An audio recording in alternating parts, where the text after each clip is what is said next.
It doesn't take a genius to know that your relationship is worse off when you or your partner are under stress. A fight with your friend, money woes, that nasty commute, little Jimmy's newly diagnosed gluten allergy, and those long work days bleed over into your relationship.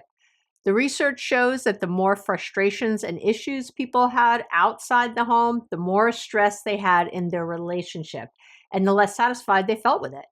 Stress will kill your relationship faster than almost anything else, but I'm here to help. Today, we'll talk about a new way to look at handling stress and my top 7 effective tools to deal with stress in your relationship. So stay tuned. Welcome back. Great to have you here. Today, we're going to talk about stress in your relationship. And I've talked about stress in so many different ways over the years of the podcast, but I've been getting asked a lot lately about stress, at least for my private clients, about stressful situations they're going through. And I realized it was time for us to really talk about something in a very specific way. And I'm really excited about today. We're going to go into a lot of brain chemistry and other things that you need to know. Because again, I know if you're listening that you are intelligent, you want the whole picture, you really want to understand contextually what's happening. And I promise you that the reason tips don't work on their own often is because people don't understand their value. They don't understand the context, where it's really from, how your brain maybe is working against you, how you can think differently about things. And that's how those tips then work. That's how you get effective strategies. So if you've been following me for a while, you already know that, but here I am to remind you. So when you're stressed, you're more likely to ruminate and lean towards negative thinking. It doesn't take a genius to figure that out. When you're in this type of mood, your partner gets stressed and is likely to withdraw and isolate themselves. And when that happens, you start to withdraw yourself, and both of you are left feeling abandoned, misunderstood, unsupported. I hear it all the time. So not only does stress in your life promote negative thinking, it also inhibits your ability to focus. It impairs your ability to think and to plan. It affects your judgment. It affects your listening skills. And when all of these are effective, come on, that your communication skills are going to go down the drain. As if all of this isn't enough, just because, it's never all enough, is it, Abby? When we're stressed, our patience goes down while our irritability goes up. As we become more withdrawn and distracted, we also become less affectionate. We become more narrowly focused on ourselves, on our own survival. So when we're anxious, we stop wanting sex, or we want sex maybe for the wrong reasons. When we're anxious, we start competing with our partner for attention, time, money, resources in general. We forget we're on the same team, right? We forget we're on the same team. I did an entire TEDx about this, so I will link to that here on, if you're watching me on YouTube, under the video. Please remember to subscribe and comment. I'd love to hear from you. And if you're listening somewhere else, you can always come over to abbymedcalf.com and on the podcast page for each episode, and on the relationship tips and tools page where I write a full corresponding blog post for each episode. This is not a transcript.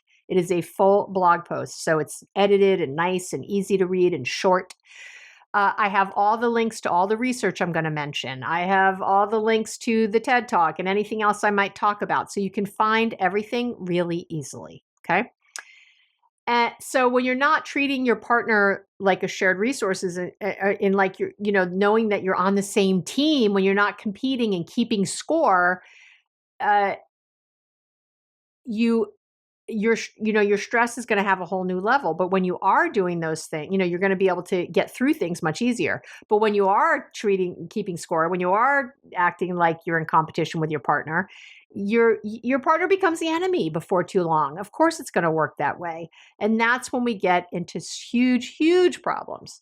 So let me talk about stress and your brain. Okay. So stress in your brain. And I'm not going to get too technical, so please listen along and really understand before I get to the tips that understanding this is going to help frame the tips I'm going to give.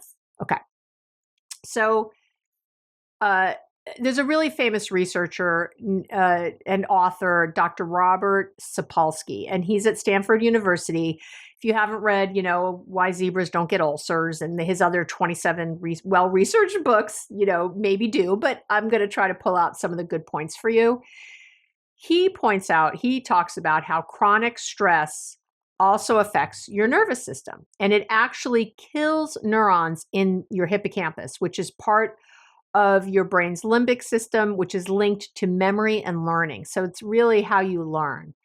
So not only does chronic stress kill neurons, but it also weakens the connections between the ones that survive, which makes it difficult for them to communicate to each other.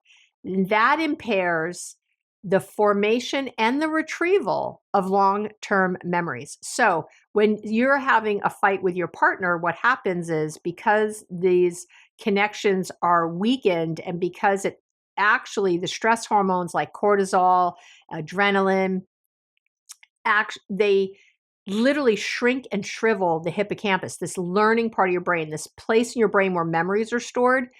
You start it's terrible, but you stop remembering how things really are happening. You think you're seeing things as they are, but you're not. It's because your brain is impaired. So you're seeing things through a more negative lens. Your brain stores them as more negative of a memory than they actually should be. So your ability to perceive things in a healthy way goes out the window. I know, it's so crazy, but you really have to understand how much chronic stress hurts you and your brain and how you remember things and how you perceive or see things. So, and at the same time, chronic stress does the opposite in another part of your limbic system called your amygdala, which I've talked about a lot here on the podcast, which is really the seat of fear in your brain. So while stress is busy shrinking and destroying things in your hippocampus, it's actually feeding and expanding the fear part of your brain, the amygdala. So I know this is not good. You don't have to be, again, a brain scientist to figure that out. You get this sort of, what we call like a hot amygdala, which basically means that the fear part of your brain is hyperactive. It's lit up. It's like a hysterical teenager looking for trouble, looking for drama.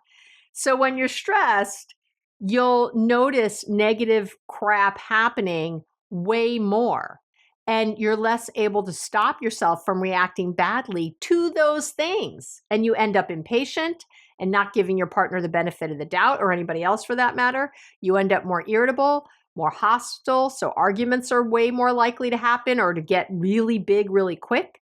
And, this is when little nothing things become huge arguments. You've all been there when you are complaining because your partner didn't wipe the counter well and there's still a little jelly on there from earlier. They didn't clean the pot the right way or whatever. And then next thing you know, you're talking about getting a divorce or you're screaming and yelling at each other.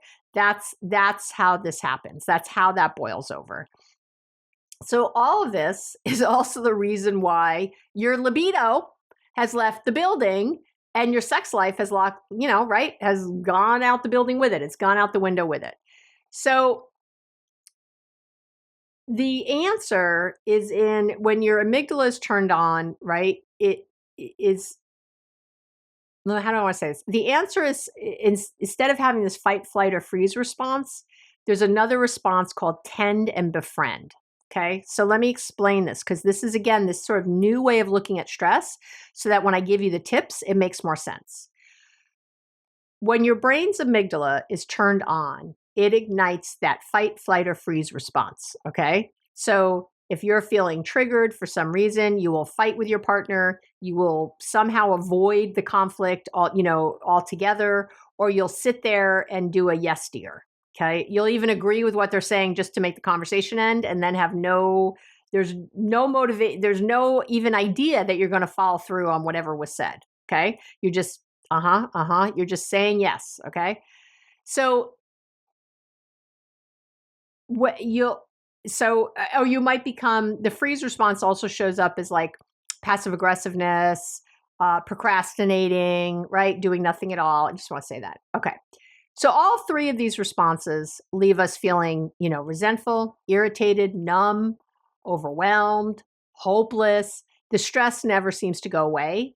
And you end up in this cycle of dissatisfaction and really feeling stuck with your partner or again with anybody. So I know I'm talking really about partners today, but hopefully if you're listening and you're single, you can get that this is happening with any relationship you're in when there's stress all the time eating at it. So, but there are other brain systems you can activate to turn this around. And there's a wonderful book called The Upside of Stress by researcher and author Kelly McGonigal, she's amazing. She has a book on willpower. It's really good. She's got lots of great stuff. And she offers another perspective on stress and relationships. Her research supports that stress doesn't have to lead to only a fight, flight, or freeze response, okay? She introduces something called the tend and befriend response because stress can also activate brain systems that help us connect with other people. What a thought that the stress in your relationship, and you think about that, sometimes a stressor in your relationship brings you closer together. Like if you get on the same team all of a sudden and you're fighting it together, and other times a horrible stress in the relationship can tear the two of you apart, right? I've seen it all. I've had clients, couples who've had a sick child where it tore them apart. And I've had clients who've had a sick child where it brought them together. So there's your example of the amygdala lighting up and you turn against each other, or this tend and befriend response instead. So yeah, stress can also unleash this sort of instinct to protect your tribe.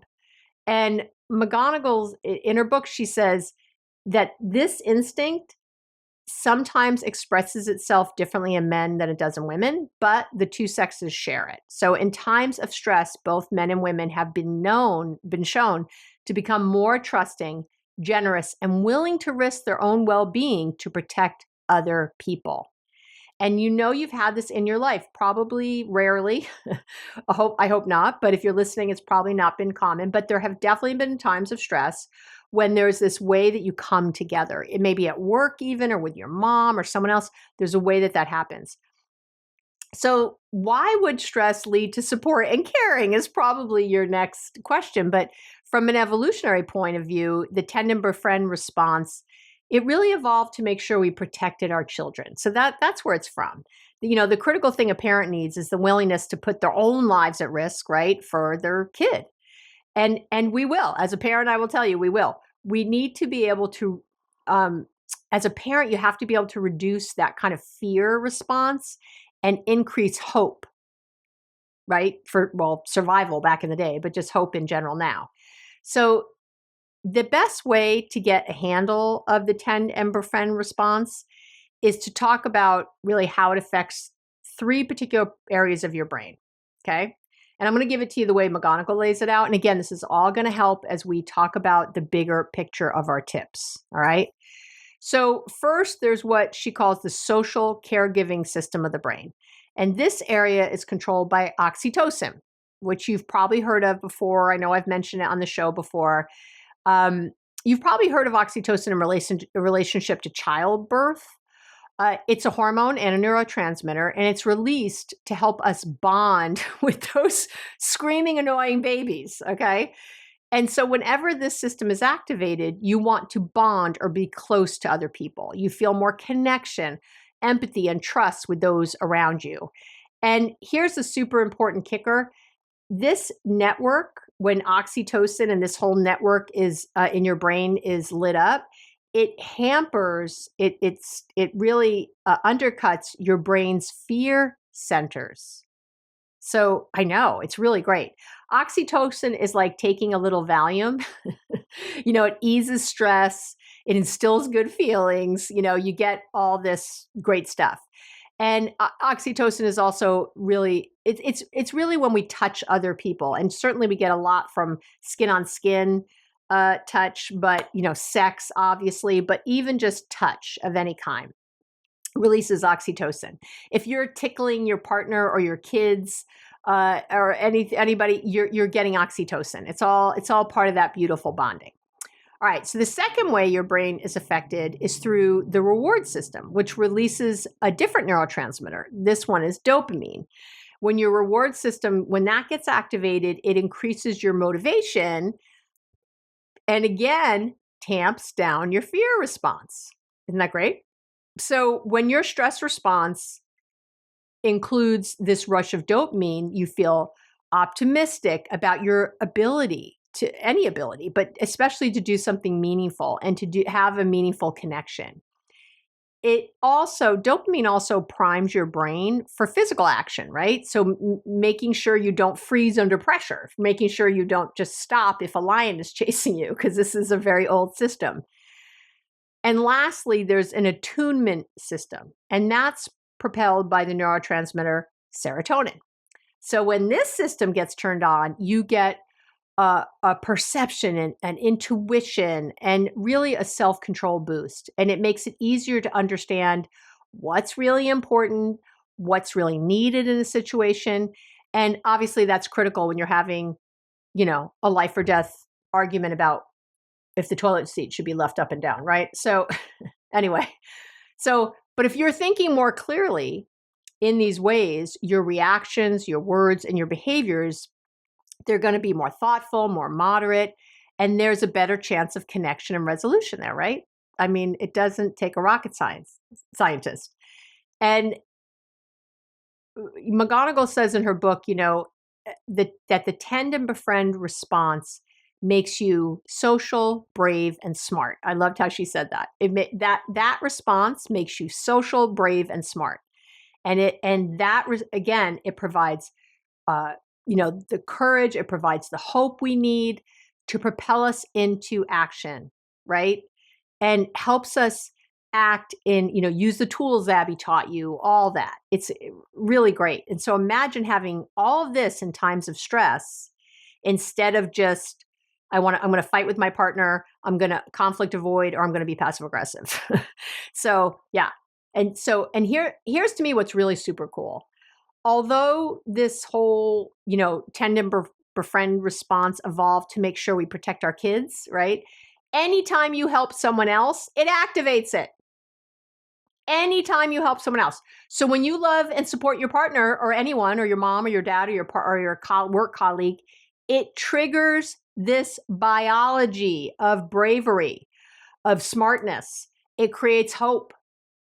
And as you know, when you're stressed and you're feeling at odds with someone, right, there's almost no more valuable commodity than hope.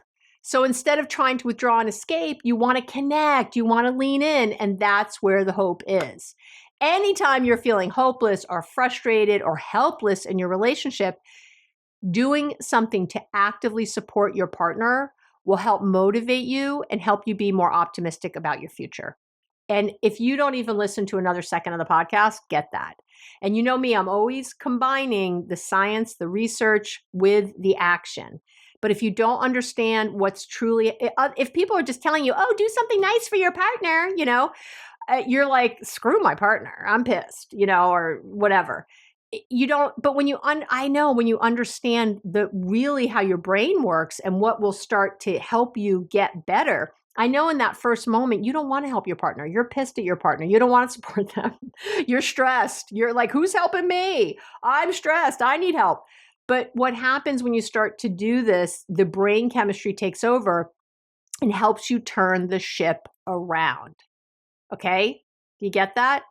And I'm going to tell you that there are lots of studies, including gay and lesbian couples, in case you thought this only applied to the straight folks out there, where they found that the amount of support people received from their partners directly related to how satisfied they were in their relationships. So the couples who had lots of stress, it was the feeling of support that could make or break the relationship. And I would say that all couples pretty much these days, you all have a certain amount of stress. Obviously, that's on a continuum. It can go really high or really low. But think about that. So in the end, when they truly need us, we have to show our partners that we'll be there for them no matter what, which also builds trust, obviously. Okay. So I'm telling you all that so so as we move on, you really understand how your brain, you can shift this around. You don't just have to have this one way of reacting to stress, that there are really choices you can make by taking by taking certain actions, you can make those choices easier. All right. Hopefully that all made sense. I know I gave you a lot of science there, but I know you can handle it. Maybe go back and listen again. Or remember, again, I write that blog post on the website, abbymedcalf.com. If you want to read this again, it might help just really get that in, since I know I gave you a lot there. Okay. Let's talk about the 7 things to do if there's stress in your coupledom, okay, in your relationship. Number 1 is you want to promote relaxation. So you've got to be an advocate for stress relief in your relationship. This could mean scheduling a couples massage, have some orgasms. Nothing nicer than that. Give your partner some mind-blowing orgasm of choice. Exercise helps, a night out at a comedy show, getting a mani-pedi, encouraging your partner to relax in some way they like. Okay. Go to a wine tasting, go play soccer, go, really supporting our partners and things that they love to help them reduce stress. I go out of my way to support my wonderful Gary to work out. Even on vacations and things, I'm not sitting there like, oh, we should, this is our vacation. You have to spend all your time with me. I'm like, good, go to the gym. Yes. Like, go do that thing, because I know I'm helping him promote relaxation and rest. Right. And it's helping me, it's helping him. It's a win-win. And remember that your partner's stress is your stress, because you're a shared resource. So helping them relax, it really does mean helping yourself. And again, listen to my TEDx. I go deep into the real reason relationships fail here. I have a lot of different episodes, which I'll link to on the show notes page, and I'll link to in all the places I link, talking about how when we're keeping score, everybody loses, that you have to see yourself as a shared resource. You and your partner are a team. And so if they're stressed, you're stressed. If you're stressed, they're stressed. There needs to be a way that it's not a you problem. It's a we thing that we address. Okay. Number 2 is you got to make it a priority to get good sleep. At least one of you. Get a babysitter to put both kids to bed and just stay in your room all night. The kids won't even know you haven't left. Okay. I've done this and I've assigned it to clients, and it's been very successful. Getting solid sleep will help increase your willpower battery, which is the best preventative measure you can have for feeling less stress in your life, without a doubt. Okay. I did a whole episode on how sleep can make your relationship great. If you haven't listened to that, I highly recommend that you do. Again, I'll link to it in all the places I link. Go give a listen, where I give very specific tools and tips for how to get better sleep and how much that matters in your relationship and all the reasons why. Number 3 is you got to reprioritize. Okay. If you're having a lot of stress in your relationship, you have to reprioritize. It's time. What's all the craziness for? Maybe it's time to reprioritize what you're doing and how you're, quote unquote, living. If you're stressed all the time with no end in sight, I wouldn't call it living. I say with love in my heart. If it's short term with an end date, that's different to me. New baby, remodeling your kitchen, these all end. But if it's ongoing, if you have been in this for the last 7 years, there's been just always thing after thing after thing after thing, it is time to reassess and make some big decisions, right? If you had a year to live, is this what you'd be doing? Really? Get things off your plate. Add resources as needed. I talk about this a lot. Look at your plate. What can go? Can you just decide that your kids don't have to play 3 different instruments or play 2 different sports and be on a travel team and get great grades? And they have to also, learn a language at the same time. I don't even know what you're doing, but at some point you have to decide that this chronic stress has to stop and you can't keep it going. So you then, or start meditating. If this is what you like to do, is have all these things go on and you think they have to happen, then add a resource like meditation. Add someone to clean up the dog poop in the backyard, or add, pay someone to clean your house more, or whatever it is. Add a resource from outside the couple. Don't look to your partner, because remember, if you're depleting them, you're depleting yourself. Look outside the couple to add resources, or think of what you can get off the collective plate. Okay? Yeah. Number 4 is to what I call say yes first. Don't deny or dismiss stress, no matter how unreasonable you think it is that your partner is stressed about whatever it is. I always say, make it a point to always say yes or agree first. You can get to problem solving or planning later. Always provide a reassuring and optimistic attitude to what your partner brings to the table. This is huge. And I find that, I say this with so much love, men seem to have the hardest time with this. So, but women have a hard time with it too. But it's what I've seen. But this idea that when someone comes to you with something, and maybe they're complaining about someone at work, or maybe their mother or their whatever, you want to sort of be in the yes first. Don't get into problem solving. Don't get into, oh, have you tried this? Have you done that? Remember, don't sack your relationships. Don't SAC. Don't offer suggestions, give advice, or criticize. So just, ask some questions, but before you even ask questions, I would start with the validation. Start with, and not just the platitude of like, oh yeah, that it sucks to feel, don't always say it sucks, come up with something else. Look for empathy here. Look for, it's hard for me to see you in so much pain. If there's anything I can do to help, I want to. Or is there one thing you've tried that has helped move the needle forward? Is there anything I could say right now, just so you know that I love you and I'm here for you? Whatever, right? Any of those work. Say yes first. Number 5 is to ask for help. Crazy, I know. Let your partner know you're struggling. Don't think, oh, I'll just leave my problems at work, right? This is an opportunity to share and be vulnerable with your partner, which will absolutely lead to more intimacy and connection, as well as a thoughtful ear that might be able to help. What a crazy thought. I find that so many people do not ask for help. Ask for help. It's a beautiful thing. It's incredible. And you don't always have to be the strong one or whatever. Okay. Number 6 is increase your positive emotions. You have to work on this. So no matter what the stress is about, having more positive emotions in your life will absolutely help combat the negative effects of stress. So cultivating on purpose feelings like appreciation, gratitude, joy, fun, laughter, contentment, love is one of your best ways to deal with stress. So really think about that. Listen to an inspiring song every morning, or an inspiring podcast. Listen to Abby every day, or a book, or listen to a great book during your commute, something that really makes you feel good. Read my weekly love letter. If you're not on the list, go to the website. It says love letter. Put in your email.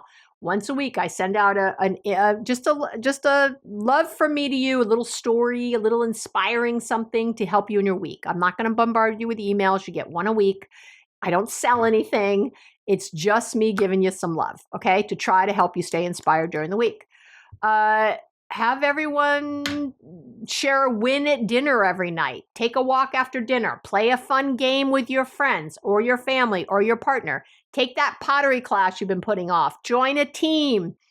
Write in a gratitude journal daily, right? Those are off the top of my head, people. Stress makes us focus on the negative, so you can help combat it by actively deciding to focus on the positive instead. And I've talked a lot on the podcast, and I will link to those, about how to start your day with positive momentum, how important that is, how to first thoughts when you wake up. I just spoke about it, I think, on the one that came out last week. I just talked about this, how important it is to, I call it, I say you got to get ahead of it. So, the second your alarm goes off in the morning, right away you have some positive thoughts in your head. Right away you bring yourself to the present moment. Not, oh, I'm so tired. Oh, I didn't get enough sleep. Or you're not going to, that's not the way to start the day. Instead, you would stay under those covers for a minute and you would, or a second, or sit up in bed and do this if you're worried about falling back asleep. And you would just bring yourself to something positive. Take a nice deep breath in, slow exhale out. And, notice your wedding picture. Maybe that's in your bedroom, and think about how great that day was. Or, how great, I always think about how I always talk about my sheets. I have expensive sheets. I think about how soft they feel and how good they feel. I love cuddling up on Gary's warm back, he's usually turned over by that point, or whatever. Like, it's such a nice, like, just a moment in time of sitting there and just absorbing something positive. Okay. But I go deep into that on Abby's step-by-step guide to making your day great, or something it's called. Again, I'll link to that episode. I go deep on the nitty-gritty everywhere on how to do this in the mornings to get yourself into a good space. So I'll link to those. Go listen. And then number 7 is you have to get some perspective. I say with love. Remember that you feel the way you think. If you want to stop feeling stressed, you need to stop thinking stressful thoughts. Yeah, Abby, thank you. Give us something else brilliant. Yeah, well, it is brilliant, okay? Because I know it's simple, but for some reason, people don't realize that's part of it. William James, one of my, favorite MDs of all time, he famously said that the greatest weapon against stress is our ability to choose one thought over another. Right? I know, really great. Read the Stoics every day, however you want to do that. But it's very important to get perspective on these things that are happening in your life, to really put them in a new frame. I did an entire episode on cognitive reframing and how you can think differently about something to get more perspective. As a matter of fact, I had a download in that episode on the 3 steps to cognitive reframing. You can get that for this episode too. I will link, that'll be linked in all the places I leave links. And you can download that to look at a great way to get perspective on the stress in your life and your coupledom by doing some cognitive reframing every day. It takes a few minutes and it'll change your life. Whew. If you haven't yet, please like and subscribe to my channel on YouTube. Please leave a review. If you've bought one of my books, it would be huge for you to leave a review for me on Amazon. It helps other people find me. It helps people find the books, which I know will help people. I always remind you, we're in that reciprocal relationship. I love to give to you, and I love to receive from you too. You do not have to spend a penny to give back to me. You can follow me on social media. You could just like a video or leave a comment. You can do a lot of things to show me the love as I am showing you. And I love hearing from you. Send an email to me. I love hearing how things have changed your life and that kind of thing.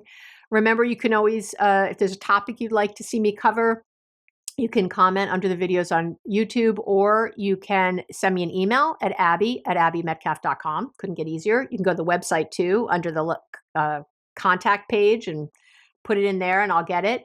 Remember, I do not give advice. It's highly unethical, and nor do I have time to give advice. So I'm not going to do that. If you send me some long problem, I love you, but I'm not going to even read all that. I don't have time. There's too many emails that come in. But if you have a topic and you want to give me a few sentences about why or what, great. And as you know, because I talk about it all the time, that my best ideas come from you. So happy to try to get to a topic that would help and change your life, because I love you. And that's why I'm here. We're looking to get world peace. We're looking for everyone to feel better in their world, and hopefully change the generations to come as we parent our children differently, as we're different to our friends, and as we create a true global community of love. I hope that's not too much to ask for. It's what I'm going for. If no one's told you this week, you are brave and amazing and deserve a very happy life. There is great love here for you. I'm here for you. And have a wonderful week, and I'll see you soon.